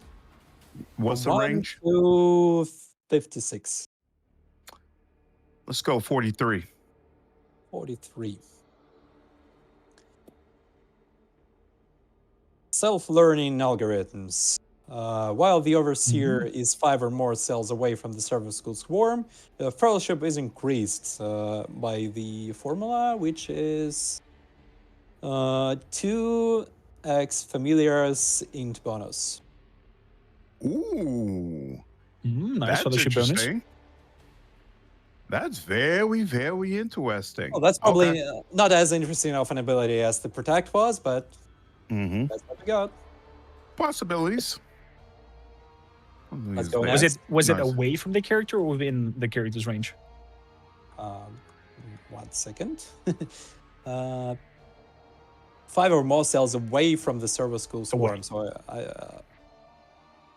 suppose it's far. Sorry, I haven't seen these abilities myself yet, so I'm not a game designer. I cannot command on them yet. Let's go next. Let's say you have 5 questions, like in the D&D spells for asking the dead or something. 5 attempts. Let's go on. There's also in double chat eagle? somebody from the Eagles having some questions towards that. So maybe Eagles and number 15. Sure, let's go for the Eagles. The Eagle number 15. That's gonna be Just a second. There is a bit of complicated, table here with different stuff. So, the Overseer selects an unoccupied cell in their line of sight. The Cyber Eagle lands at that cell, losing the Soaring effect. Soaring effect is basically him going far above the battlefield, which makes him invulnerable to any sort of damage. Nice. It deals 3 times its weapon damage to all adjacent enemies without provoking attacks of opportunity. And those enemies must pass an agility resistance test with a penalty, which is determined by Familiar's perception bonus, or become blinded for 1 round. Whoa! Wow. That sounds very powerful. That is powerful. Can we name the familiars? I believe so, yes. Nice. Fantastic. Fantastic. I see a question with caps in the chat. We want to know who we are fighting. Who we are fighting? I'm not sure if it's related to DLC or Dark Heresy, but let that remain a secret, except you have seen at least one enemy recently posted on the social media. You're going to face the Amble. Amble? Amble. I see you guys have no idea who that is. Absolutely not. Basically, that's sort of... I think the closest analog is Rancor in Star Wars or something. Oh, wow. I think... the and they're with the mandibles. With the ones. Yeah. So you have a battle encounter with an Amble, and it's going to be a fun one. I'm not sure Sounds I'm looking like it. forward to it. It's these creatures are known for being able to burrow out of their cages. Wow. So if you Slandered, Poor since boy. you probably have not seen an amble before, imagine a humanoid insect-ish creature, huge, bulky, Hulk-like posture, claws as hands, and 2 big claws teething, reaching out there like husks with teeth upon it. Looks horrendous. Oh, and snap. I'm looking at it online. It looks sick. Yeah, Oh, I it can't looks wait to kill one of exactly these. as you would expect it to look. I can't wait to kill one of these. Somebody just said they make great burgers. In the lore, they're delicious. Hey, Okay, let's All right. do a couple more abilities. yeah. And one. Raven. Raven Yeah. going in. Say 28. 28 on Raven. I would pick something else because it doesn't sound exciting. It's a talent that just gives a boost to the... 35. Okay. While moving, the Cyber Raven deals warp damage to each adjacent enemy it passes, equal to Familiar's Eggy bonus divided by 3. Ooh. Interesting. So you basically send him away and do damage. Mm-hmm. Last one, I think. Let's stick with the Raven and let's say 2. Wait, we've used Did 4, the right? Mastiff, the Eagle, the That's Raven, Eagle, and the Server Skull. Scourge. Yeah, so let's do 6. Okay, 1 for Okay. the Origin and 1 for the Archetype. Awesome. So who goes first? You pick another one, Slander, and I'll pick the last one. Let's go 52. Okay. On who? On the Origin. RPGs? Origin. Actually, see, it's called Arbitrator now, so probably it got renamed from the moment we were writing the article. Ooh. It's the same thing. So the line would be up to 70, 68 actually. Awesome. Go on. Which line? 52. 52.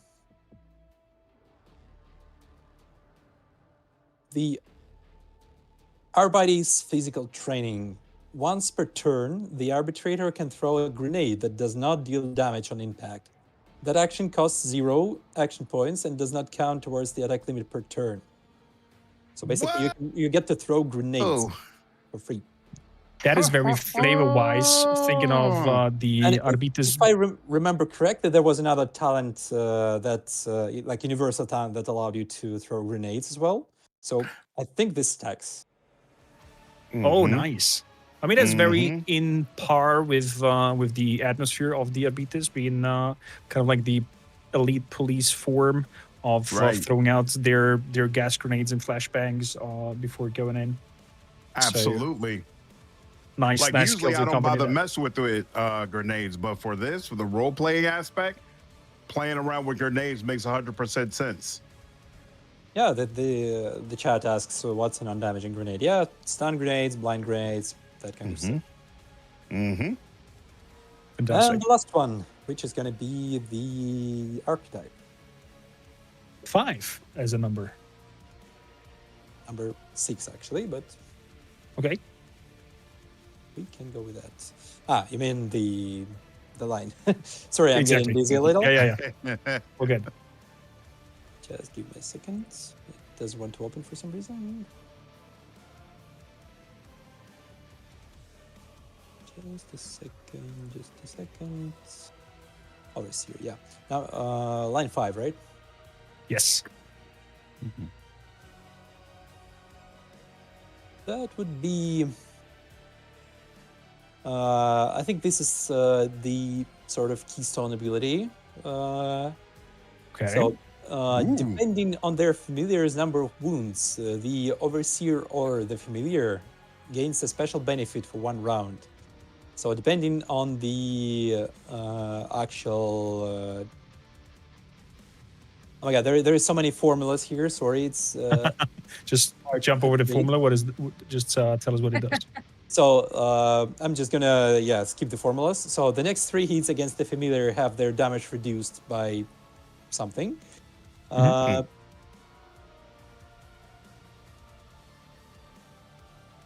If the familiar, I think, has 50%. Wait, give me a second.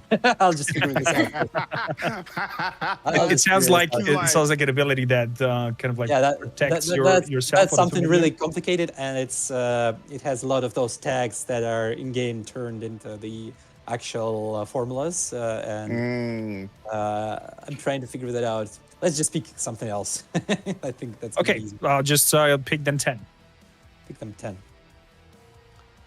For 1 round, the obstructed enemy's attacks against the Cyber Eagle. If remember, the obstructed is when you send your Cyber Eagle towards the enemy. Always hit that enemy's allies. Ooh. So that's an Eagle ability. Wow. That's cheeky. Okay. The interesting part about the Overseer is that the abilities in the wheel change depending on the pet you pick as the first pick. Makes sense to work in line with the pet that you pick. Is there, to that ability that you just mentioned, an immunity towards, I don't know, unhumanoid machines, etc., or can you throw that at anything? Because I'm now just thinking of big machine monsters. Here, but probably some big creatures can be immune. I'm not sure. Okay. I would expect some of them too. Nice. Okay, I think that's enough of the game mechanics. People probably get tired of it. So, what else do we still have? Yeah, I think that's we pretty much covered the DLC 2. And how about watching the trailer of the DLC once again? Watching the Dogo, watching the Arbites. And after that, let's dive a little bit into Season Pass 2. We don't have that much information about DLC 3 and 4, but still. But let's watch trailer first. So let's go. Tech Priest.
There we go. Can you talk at all about how judgments are going to work? Seeing that trailer just reminded me of that. Basically, I think the abilities basically pick a target, and that target receives a debuff that increases either the damage or gives some additional effects on that. So that's sort of like you're bad. You're guilty. No, I was actually talking about this in the trailer. There's a scene where someone rises up who's in a cage, like you're clearly judging someone, and the scales go up and down. Like, are there as many of those judgments? Are they a core part of the DLC experience, or? That's basically a moment in the story that you'll learn about. It's a pretty big point in the story. Awesome. And I believe it's a really great example of the Imperial Justice. Nice. And the way to deal with those who fail to uphold it. Awesome. Okay. Definitely looking forward to that. Double shield yeah, build is not possible. Sorry, somebody is asking in the chat. No. Shame, I just wanted to ask that. Is it possible to go Shield to actually take one secondary slot in both of your Okay. weapon sets. Can anyone equip a shield? Yep, pretty much. And there are talents that improve them. There will be an article on shields where we'll touch that a little more. Okay. Oh, you're adding new talents specifically for shields? Yeah, and they're also universally available. Oh, nice. Wow. Okay. I have a For lot where the shields, shield does look great. We're gonna talk about them separately in an article in detail with some abilities and showing some of the shields that will be in the game and stuff like that. Do you plan to do the same for shotguns? They didn't see that much change except for the new abilities that the RBDS has and the actual change in the AP cost, because I think in the basic game it right now 2 AP to shoot, if I remember right. Right. And it's going to be one. It's going to be one. Nice. The game design team felt that the shotguns were underused in general. That's why and they were iconic for the RBDs as well. So they boosted the actual basic weapon and then gave the additional abilities and talents. I can't wait. Plan Okay, to make so- great use of them. So we have just like a few minutes left. Let's stop on Season Pass 2 for a moment. I think we had like a couple of pictures or whatever. I don't think they are very informative, but that's better than nothing.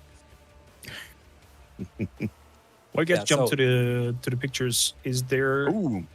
Oh, nice. Will it be only shotguns mainly things, or does it also go into the, I don't know, melter guns and other close combat spreading weaponry? No, it's just the shotguns and all their variations, including the shot pistols and stuff like that. Gotcha. I'm not sure if the pistols were actually in the base game. I don't remember, to be honest. I think it's like obvious and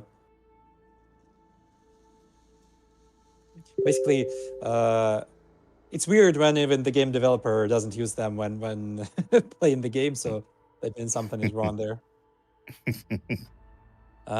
Should we probably launch another giveaway while we are wrapping up? So, Like- sorry, go ahead. No, sorry, it's been 2 hours and I'm a bit dizzy already. So what do you have in this? So for just to briefly mention that for our next giveaway, we will have several Season Pass 2 keys. So different from the first giveaway. So please check out the chat. Our tech priest will start the giveaway soon. And yes, again, it's only available on Twitch, this giveaway. So if you are watching on YouTube, you have time to go to Twitch, paste tech priest hashtag in the chat, and participate in our giveaway for Season Pass 2. Some love for the Jet Priest. Few Very questions, cheeky. A few questions in the chat that I can answer. Are new portraits with new augments expected? You have at least 2 new portraits for the player, which is for the Arbitr's Origin. I Ooh. love those 2. They are absolutely amazing. We're going to show them later. Not Nice. today, sorry. But they're really, really good. I especially love the woman. She's so badass. I think I'm gonna. I used to play the female commissar portrait, the one going forward at you with the chainsword, and I'm definitely switching to this one for the next playthrough. Nice. And will the level cap increase for the new DLC? Not as far as I'm aware. So it's staying as is. Maybe for the next DLC something will change, but not this one. It's not even really a level cap. Like it's extremely difficult to hit that level in a regular playthrough. Only the most like Ridiculous. mechanically understanding people, like only the true Adeptus Mechanicus of this game do this. I wasn't able to. No. Definitely looking forward to seeing the new portraits, though. Right. Do we have anything else? Yeah. Basically, on the screen we see what's inside the Season Pass 2. I think I already stopped at this before, but I'll repeat that both of them are going to be a story expansion with a companion each, with new locations, similar maybe around 15 hours of gameplay as Void Shadows. I think Void Shadows was actually a bit more than that, but that's more than than we intended originally. It was a bit over budgeted. But yeah, I'm certain you guys will not be disappointed. We're thinking that the formula where there is both story and the mechanical part is the way to go. It seems to be working well for the first DLC, and I'm hoping that's going to work for DLC 2 as well. What I'm seeing in DLC 2 is it's basically there is a lot of stuff to see there as well. So in DLC 1 and 2, it seems like you all set it up so that it affects the player's entire playthrough, right? So there's content sprinkled throughout. Do you also plan to do the same thing for 3 and 4? Most likely, except we'll probably look closer at the parts of the game that are less represented. Like the later chapters could use, for example, the Necrons are a good idea to expand the chapter 5, stuff like that. Absolutely. I don't think it's going to be exclusive to chapter 5, but there's going to definitely be content there. Awesome. I mean, I would not mind some expansions there happening for the Space Wars in the chapter parts of the ending with the Necrons. Any chance of more spaceships getting added? That's a big pain for us, guys. I see that question a lot in the chat, in the comments, and many places. Basically, the game doesn't have the infrastructure for multiple different sizes of void ships. There was this idea very, very early in the development where we understood that we just can't get everything at once. Like we don't have the resources. So while that still sounds like a cool concept, it's extremely hard to integrate that into what we have now. Like maybe 2 DLC worth of content just to integrate that part.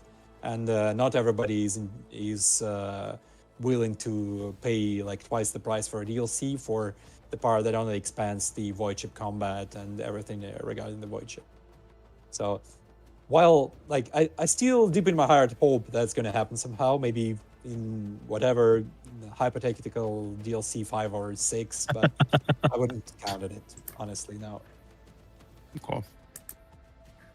Can we expect some of that in Dark Heresy with smaller scale, with like gunship and I don't know, going more into detail in terms of atmospherical combat or something like that? Sorry, I got distracted for just a brief second. What? Will we see something similar to the space battles or atmospherical battles in Dark Heresy as well with the gunship, with the smaller one that we have? Don't think so. Gotcha. The investigation system sort of takes place of the management strategic kind of thing that we're going Totally for. fine. Things may still change. but keep that in mind. Okay, guys, so we have our winners in the chat who will get Season Pass 2 code, so congrats to everyone.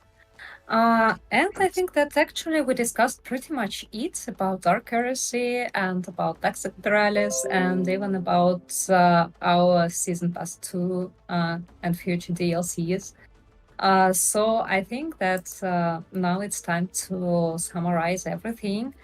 I just would like to remind everyone that Dark Heresy is a standalone game. It's not a continuation of Rogue Trader.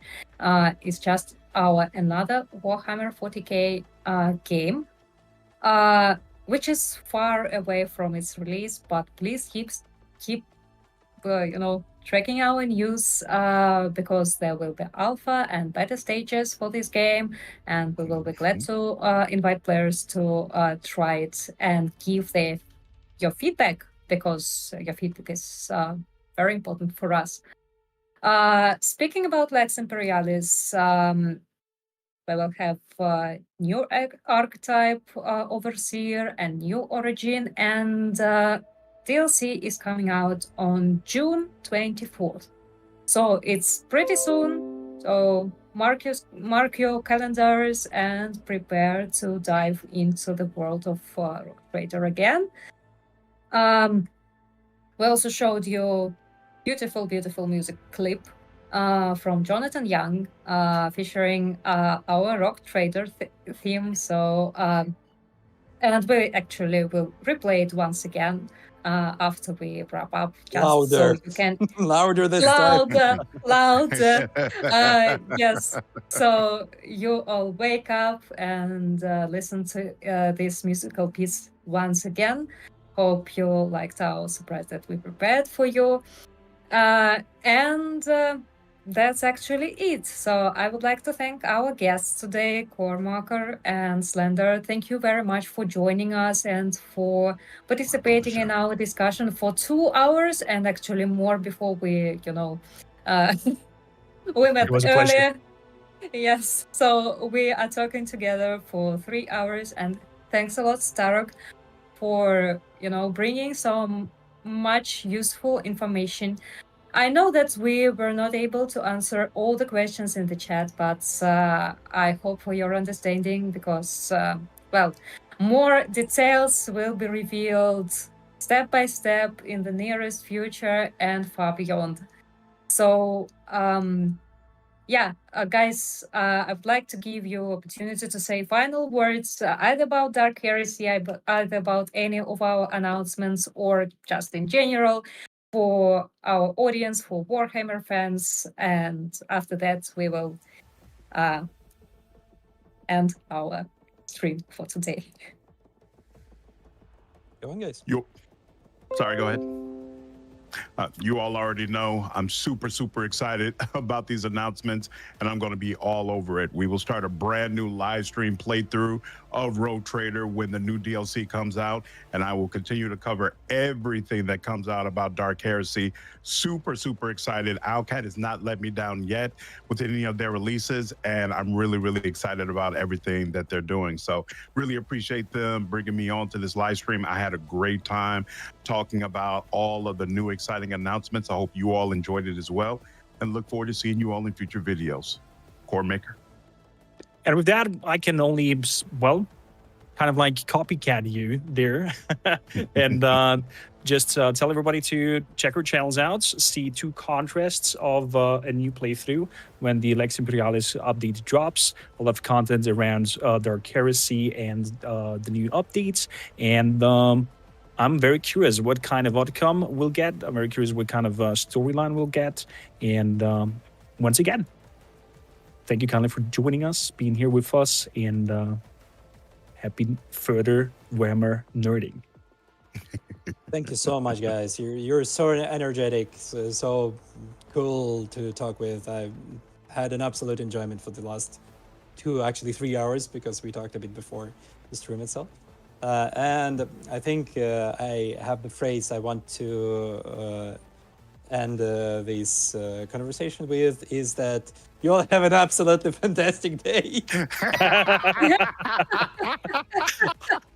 And here I was keeping my monikers out of it. That phrase is just so good. There is also the one I like from our, basically your guys' colleague and our good friend Mordismal Gaming, which is may you wander in wisdom and have a fantastic day as well, I think. Great stuff. And our last thanks will go to our tech priests. Thank you all. Thank you for giving us opportunity to focus on the stream itself. And the last move is yours. So I think that we can all say goodbye to our chat and go listening Jonathan Young track again. So thank you very much, guys. Thank you.